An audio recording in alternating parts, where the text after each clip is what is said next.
नमस्कार, मैं doctor Saurabh Gehlot, medical administrator Sarvodaya hospital sector 8 Faridabad से बोल रहा हूँ। और आज मैं आपके सामने मुखातिब हूँ हाउसपिटल के बैनर तले। हाउसपिटल एक कंपनी जो कि घर पे अस्पताल की सेवाएं देती है। हाउसपिटल इन हॉस्पिटल की सेवाएं हाउस में आती है। मैं आज के कार्यक्रम की इस फेसबुक लाइव की शुरुआत करना चाहूँगा। सबसे पहले मैं धन्यवाद करना चाहूँगा रेलीकेयर कंपनी को, जिन्होंने आज हमें ये मौका दिया कि आज हम आपके सामने मुखातिब हैं कुछ ऐसे टॉपिक्स को लेकर जो आज के समाज के लिए, आज के टाइम के लिए, अभी के लिए बहुत ज़रूरी है। जी हाँ, मैं बात कर रहा हूँ कोविड-19 पेशेंट्स की। कोरोना 4 महीने हो गए हमें कोरोना सुनते हुए। हम में से बहुत सारे लोगों के रिश्तेदार, जानने वाले लोग पॉजिटिव हो चुके हैं।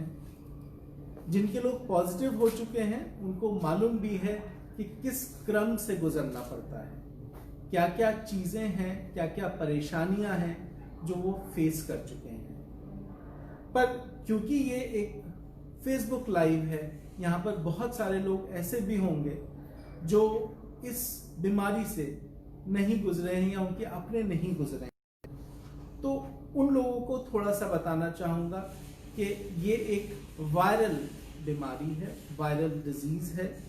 वायरस जब आपके अंदर जाता है तो वो अलग अलग तरीके से रिएक्ट करता है। जब हमें इसका पता चला बीमारी का, तब हमें था कि इसमें फीवर एक डेफिनेट सिम्टम है जो आएगा और जिसके आने के बाद बाकी परेशानियां स्टार्ट होती हैं। पेशेंट हॉस्पिटल आता है, डायग्नोस होता है आरटीपीसीआर थेरेपी के, आरटीपीसीआर टेस्ट के थ्रू, एंड तब हम पेशेंट को एडमिट करते हैं। लेकिन जैसे जैसे समय बीता है वैसे वैसे कोरोना ने, इस वायरस ने अपने प्रारूप को चेंज किया है, अपनी फॉर्म्स को चेंज किया है।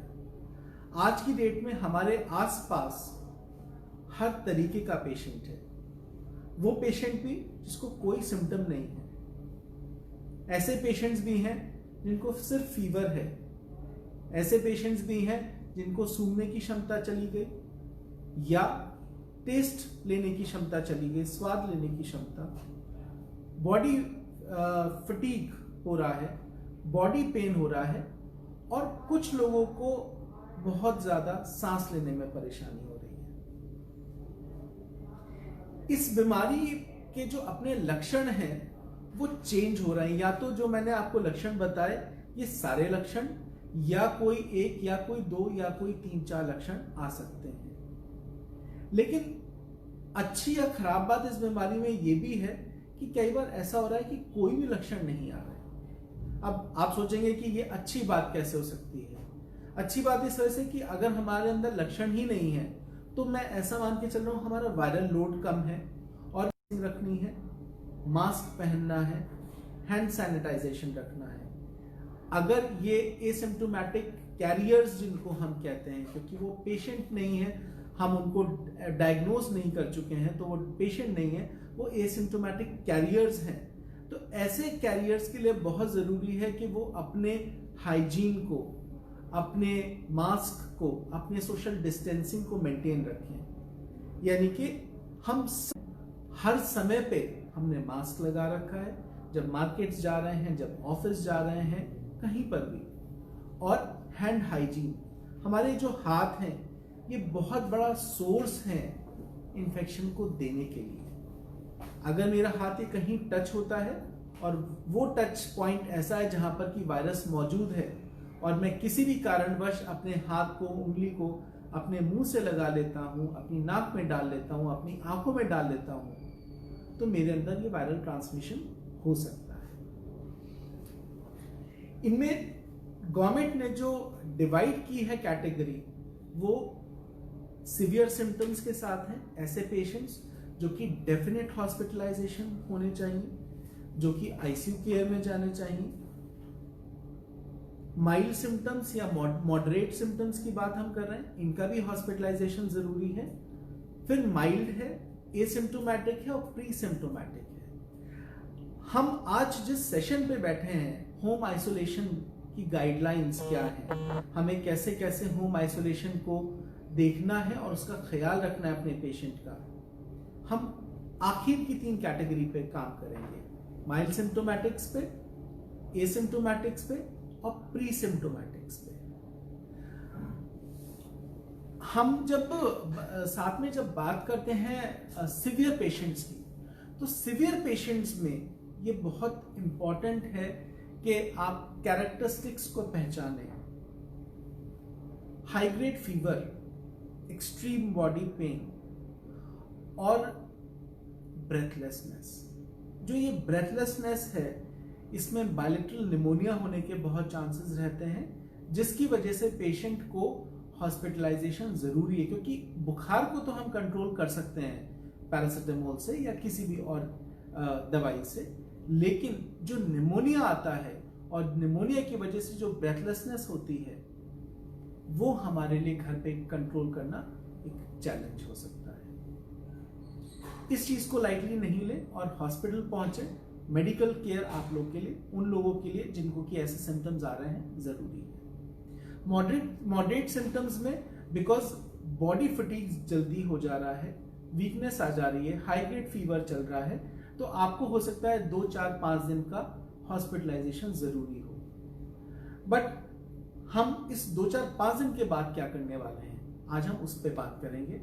आज हम उन पे बात करेंगे जो पेशेंट ओपीडी में के बेसिस पे टेस्ट कराया, पॉजिटिव हो गए, लेकिन कम बुखार है या कम बॉडी पेन है और ब्रेथलेसनेस ऐसी परेशानी नहीं है, या वो पेशेंट जिनको कि बिल्कुल सिम्टम्स नहीं है बिकॉज वो कॉन्टैक्ट ट्रेसिंग के जरिए कैच किए गए और वो पॉजिटिव पाए गए, हम उनकी बात करेंगे। हम बात करेंगे होम आइसोलेशन गाइडलाइंस की। नाउ हम इसमें 3 कैटेगरीज में इसको डिवाइड कर रहे हैं फर्दर। एक तो पेशेंट है, एक केयर गिवर है और एक फैमिली पीपल है, जो परिवार के लोग आसपास हैं।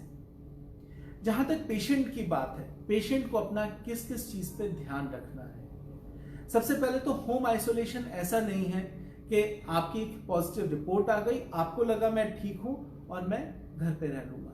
नहीं, आपको होम आइसोलेशन प्रिस्क्राइब्ड होना चाहिए एक प्रैक्टिशनर के थ्रू, एक डॉक्टर के थ्रू। वो भले गवर्नमेंट डॉक्टर हो सकते हैं या वो भले प्राइवेट डॉक्टर हो सकते हैं। प्राइवेट डॉक्टर आपको जांच करेगा, देखेगा कि आपके माइल्ड सिम्टम्स हैं या एसिम्टोमेटिक हैं या माइल्ड टू मॉडरेट सिम्टम्स हैं, लेकिन वो घर पे रहा जा सकता है जिनके साथ ऐसे सिम्टम्स हैं। ऐसे लोगों के लिए आपको एक कंसेंट, ऐसे पेशेंट्स को एक कंसेंट साइन करना पड़ता है, डिक्लेरेशन जिसको हम कहते हैं, जो गवर्नमेंट ऑफ इंडिया की तरफ से आया हुआ है कि मैं मेरे अपना ख्याल मेरे घर पे रख सकता हूं और मेरे पास उस ख्याल रखने के लिए एडिक्वेट इंफ्रास्ट्रक्चर मौजूद है। अब आप लोगों में से बहुत सारे लोगों के दिमाग में ये भी आ रहा होगा कि एडिक्वेट इंफ्रास्ट्रक्चर क्या है।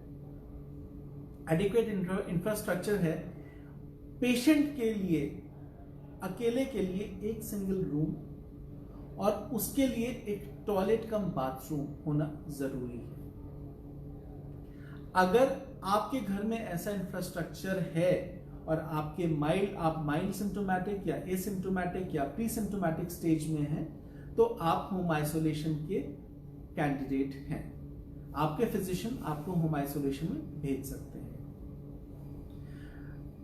लेकिन अगर आपके पास ऐसी सुविधा नहीं है तो आप आसपास की गवर्नमेंट अथॉरिटीज, आपके जो लोकल सीएमओज हैं या डिप्टी सीएमओज हैं, उनको आप कांटेक्ट कर सकते हैं। बिकॉज गवर्नमेंट ने ये इंतजाम भी किया हुआ है कि क्वारंटीन सेंटर्स या आइसोलेशन सेंटर्स बहुत सारे मौजूद हैं जहां पर इस तरीके की फैसिलिटी अवेलेबल है।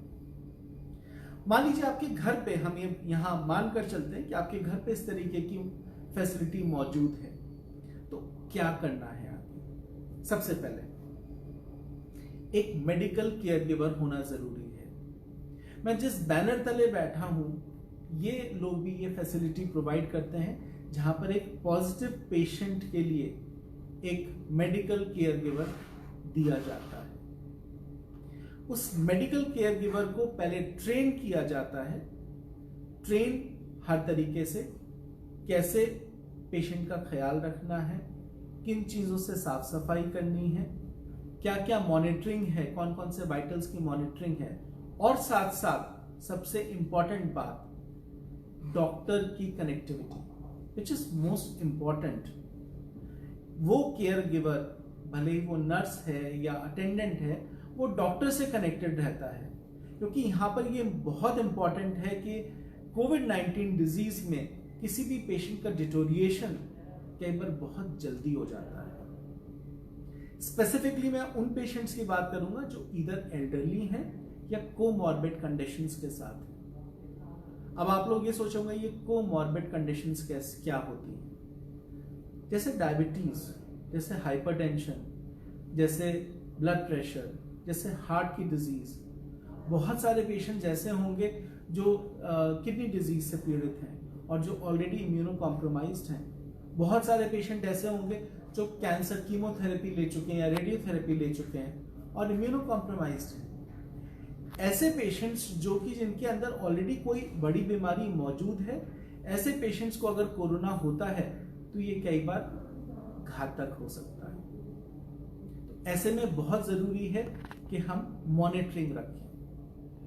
नाउ मॉनिटरिंग जब हम रख रहे होते हैं तो बहुत बार ऐसी स्थिति आ जाती है कि कंडीशन खराब हुई और आपको हॉस्पिटलाइजेशन हो सकता है। तो इस वजह से एक मेडिकल केयर गिवर का होना बहुत जरूरी है जो इस कोविड के प्रोटोकॉल्स के लिए ट्रेन्ड हो।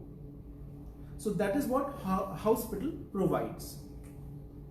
नाउ हम एक एक करके बात करते हैं। हमने इंफ्रास्ट्रक्चर की बात करी।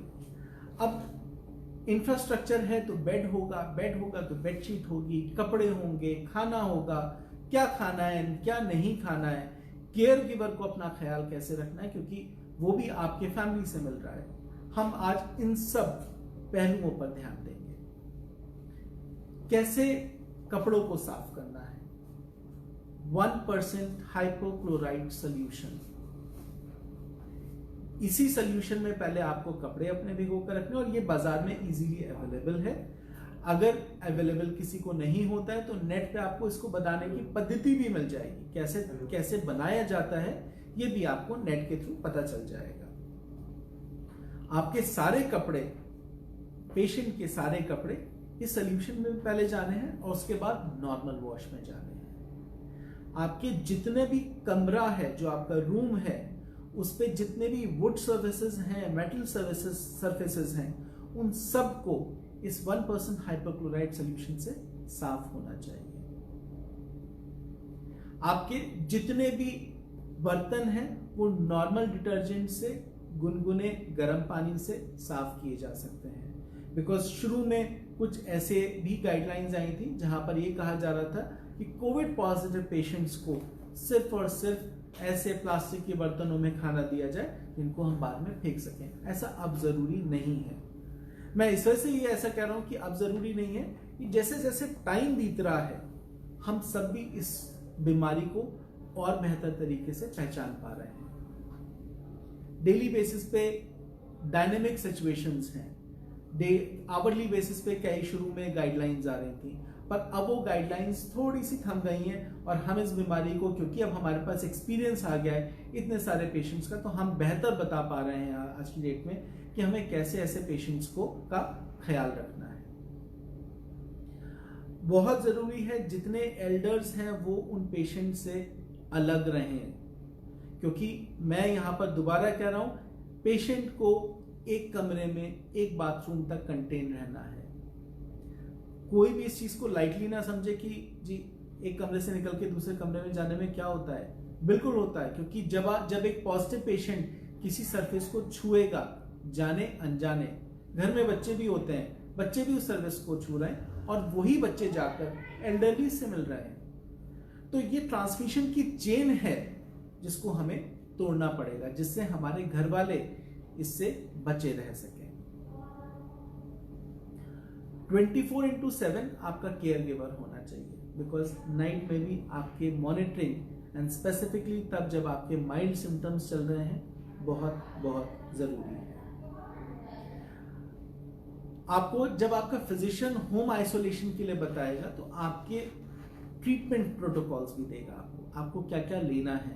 पैरासिटामोल्स होंगी, हो सकता है उसमें HCQs हों, हो सकता है उसमें कुछ ब्रोंकोडायलेटर्स हों। इस तरीके की कुछ मेडिसिन आपके हिसाब से हो सकती हैं। इन मेडिसिन को तो आपको लेना ही लेना है, लेकिन आपको जो नहीं छोड़नी है वो आपकी कोमॉर्बिड कंडीशंस की जो मेडिसिन है, ये बहुत ज़रूरी है। इस दौरान बहुत सारे पेशेंट्स को वो बीमारी वापस आ गई, भले ही उन्होंने एस्पिरिन जैसी चीज़ लेनी छोड़ दी या अपनी और बाकी ब्लड प्रेशर की मेडिसिन लेनी छोड़ दी। तो ऐसे में परेशानी पता चला कोरोना की वजह से नहीं हुई, लेकिन बाकी बीमारियों की वजह से हो गई। बहुत इंपॉर्टेंट एक चीज और मैं बताना चाहूंगा यहाँ पर, कब ऐसी कंडीशन आपको समझनी है कि जब आपको हॉस्पिटल को कांटेक्ट करना है। मान लीजिए सब चीज स्टेबल चल रही है, सब चीज अच्छी चल रही है, वन फाइन नाइट आपको ब्रेथलेसनेस होने लगे, आप एस्मेटिक भी हैं, तो आपको लग सकता है कि भाई एस्मा की वजह से हो रहा है। Please don't take chances, one has to rush to the hospital, that is very very important. At the most क्या होगा, आप इमरजेंसी जाएंगे, आपको इवैल्यूएट करा जाएगा, हो सकता है आपको नेबुलाइजेशन दिया जाए। अगर सिर्फ एस्मा का अटैक होगा तो वो वहां पे सेटल हो जाएगा, बट अगर वो एस्मा का नहीं है और वो कोरोना रिलेटेड हुआ तो बहुत जरूरी है कि आपका एक एक्सरे और आपका एक सीटी स्कैन होना। सीटी स्कैन और एक्सरे हमें शो कर देते हैं कि जो उनका पैटर्न है कि ये कोरोना डिजीज है। हम उसके बाद RT-PCR टेस्टिंग करा लेते हैं, जिसको आजकल कोरोना की टेस्टिंग के नाम से जो जाना जाता है। बट एक्सरे और सीटी हमें ऑलमोस्ट क्लियर सी पिक्चर दे देते हैं और हम ये पहचान जाते हैं कि कोरोना है। तो वो डिफरेंशिएशन होना बहुत जरूरी है अभी, कि कब आपको किन कंडीशंस में हॉस्पिटल में जाना है और कब आपको ऐसा मान के चलना है कि ये मेरी पुरानी परेशानी थी और कोई बात नहीं, मैं इसे मैनेज कर लूंगा। तो इसमें कोमॉर्बिड कंडीशंस में कोई भी चीज आप लाइटली नहीं लेंगे। अगर आपके होंठ नीले होने लगे तो आपको लाइटली नहीं लेना है। ब्रीदिंग ट्रबल बता चुका, हाई ग्रेड फीवर अगर आपको हो रहा है तो बहुत इंपॉर्टेंट है। चेस्ट पेन, हमारे फेफड़े यही हैं, कई बार जो प्रेजेंटेशन है वो चेस्ट पेन के साथ आ रहा है। इस वायरस की खूबी या माफ कीजिएगा बदतमीजी ये भी है कि ये अपने सिम्टम्स बहुत जल्दी बदल रहा है। तो हमें हर उस केस में केयरफुल रहना है जहां पर हमें जहां भी लग रहा है कि ये रिमोटली भी कोविड हो सकता है। और मैं यहां पर एक चीज बहुत इंपॉर्टेंट बताना चाहूंगा आपको, आज की डेट में हॉस्पिटल्स पूरी तरीके से सेफ हैं, बावजूद इसके कि हम कोरोना पेशेंट्स ट्रीट कर रहे हैं। आज की डेट में हमारे अपने हॉस्पिटल में 75 बेड्स डेडिकेटेड हैं कोविड पेशेंट्स के लिए, हमारे पास 75 पेशेंट्स ऑलरेडी हैं। लेकिन क्योंकि हमें प्रोटोकॉल्स मालूम है, क्लीनिंग प्रोटोकॉल्स, हमारी एक पूरी इन्फेक्शन कंट्रोल की टीम इस चीज पे लगी रहती है, तो this is a better and safe place. तो कृपया करके इस डर से हॉस्पिटल जो लोग नहीं जा रहे हैं कि उनको कोरोना मिल जाएगा और वही सेम लोग बाजार में या किसी पार्क में ज्यादा आसानी से घूम रहे होते हैं, ये गलत है। आप अपनी सेहत को नजरअंदाज नहीं करें और हॉस्पिटल जाएं। हर हॉस्पिटल ने अपने यहाँ ये व्यवस्था कर रखी है, कोरोना पेशेंट्स या सस्पेक्टेड कोरोना पेशेंट्स एक तरफ हैं और रेस्ट ऑफ द पेशेंट्स दूसरी तरफ है, तो आप आराम से जा सकते हैं। नाउ हमने ये सब चीज कर ली, आपने मेडिकल टीम भी बुला ली, अपने मेडिकल केयर गिवर भी बुला लिया, आपने अपनी मॉनिटरिंग भी कर ली। मॉनिटरिंग करने के बाद जो है आपने सारी वो प्रोटोकॉल्स फॉलो कर लिए जो गवर्नमेंट ऑफ इंडिया ने दिए हुए हैं। लेकिन कहां पर हमें फुल स्टॉप लगाना है ये तो हमें मालूम ही नहीं। As per the government guidelines, या तो 17 दिन from the onset of the symptoms और from the day of the positive report, या तो वहां पर, नहीं तो 10 दिन तक अगर मुझे फीवर नहीं आया, I repeat, either 17 days from the onset of the symptoms or 10 days of afebrile patient, यानी कि अगर 10 दिन तक बुखार नहीं आया तब हम ये मानेंगे कि हमारा आइसोलेशन कंप्लीट हो गया और अब हम एक हेल्दी इंडिविजुअल हैं। गाइडलाइंस अब ये ऐसा नहीं कह रही हैं कि हमें हर एक केस में एक नेगेटिव रिपोर्ट चाहिए, ऐसा अब नहीं है।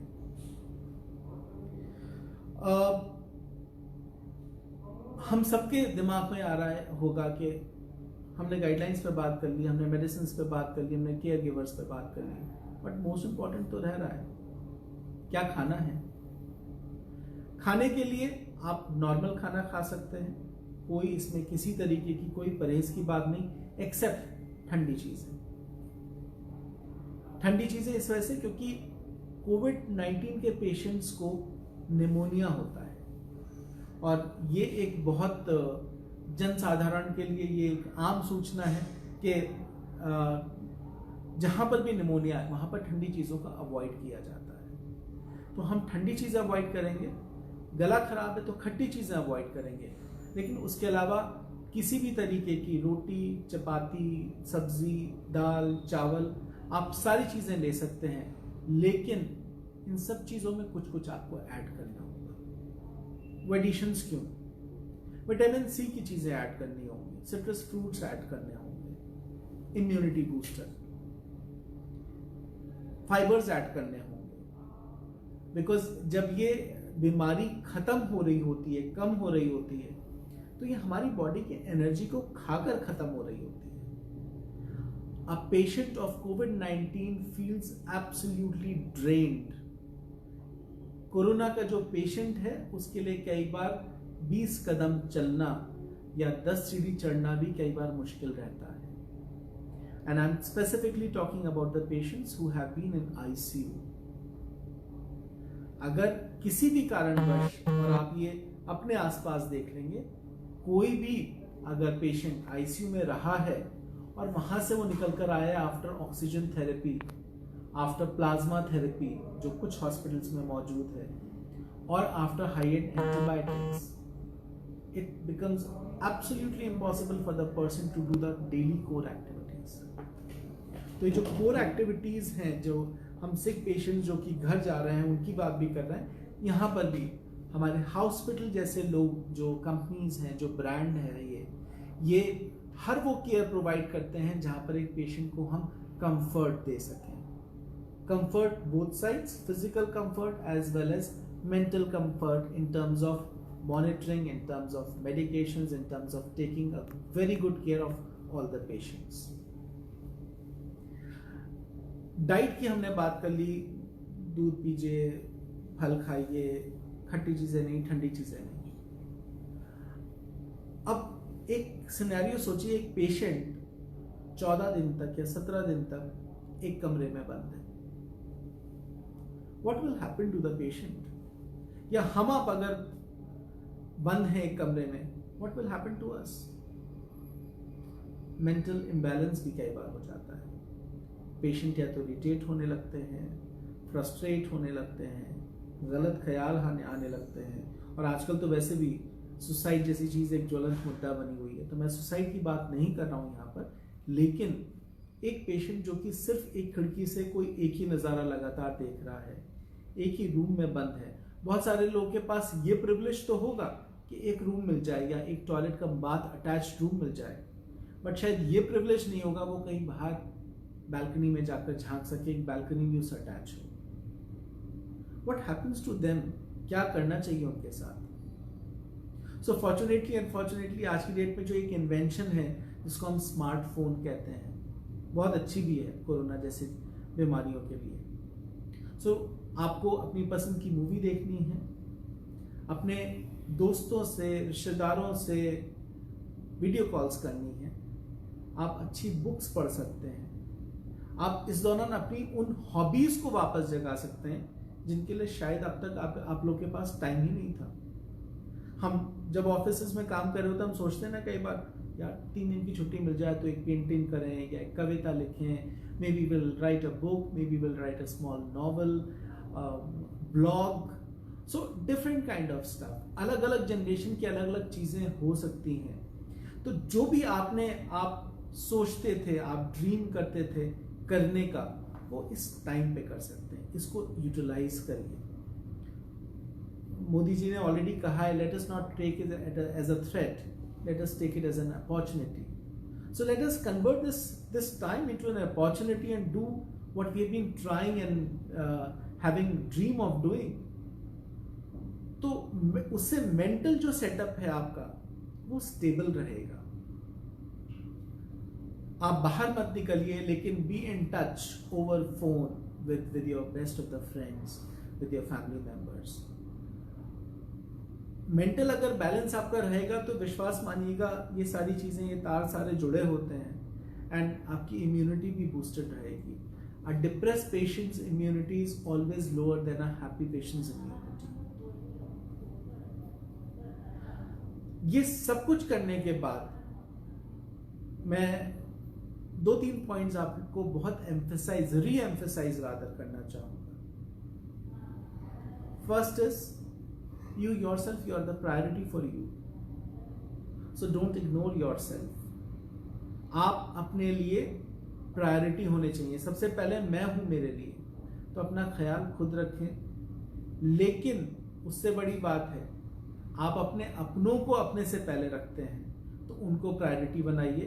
Don't touch them, don't meet them, गले नहीं मिलना है, दूर से मिलना है, etcetera. Second, medical vigilance, very very important. अपना एक चार्ट बनाइए, मेरी पल्स क्या थी सुबह 10 बजे, टेम्परेचर क्या था, रेस्पिरेशन कितना था, 2 बजे मेरा पल्स कितनी थी, टेम्परेचर कितना था, respiration. So you will have a rough idea of how your health is improving और deteriorating, based on which you can contact your doctor, your hospital. Don't ignore any symptoms. Ignorance is not going to be a bliss, it might land you in a real big problem.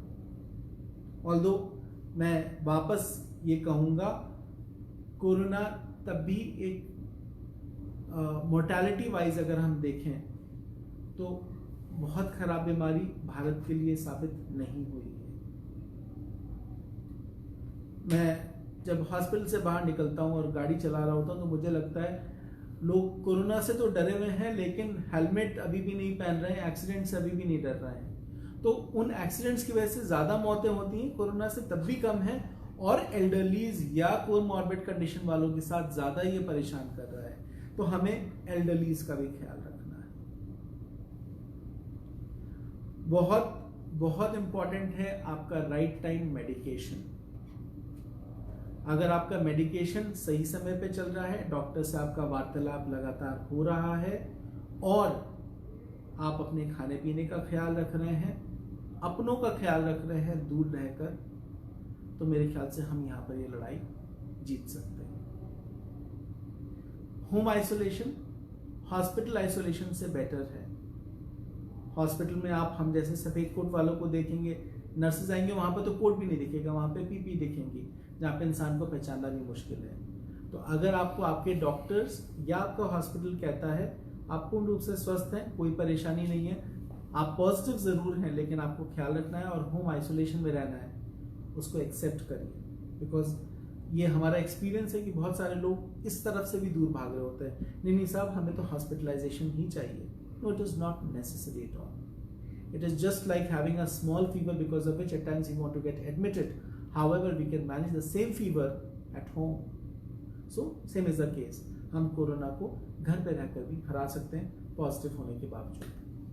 बहुत बहुत धन्यवाद आप सब लोगों का जुड़ने के लिए, और सर्वोदय हेल्थ केयर और हॉस्पिटल की तरफ से नमस्कार।